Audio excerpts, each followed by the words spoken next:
এদিকে একটু মুগের ডাল দিয়ে দে না। মুগের ডাল ভাজা খাবি? চপ বানিয়ে দিই।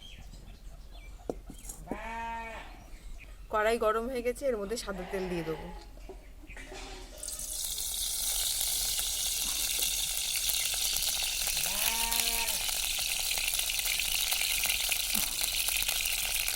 ছাঁকনির মধ্যে ডাল নিয়ে নিয়েছি, এবার এইভাবে ভেজে নেব।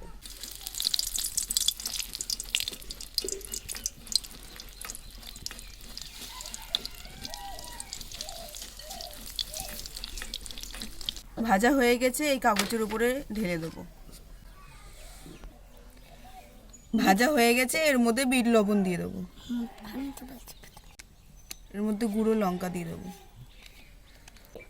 মিশিয়ে নেব।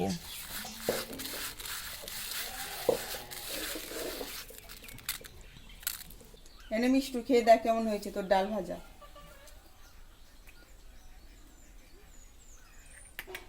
খুব ভালো হয়েছে। আমি কথাটা বললাম গাধা।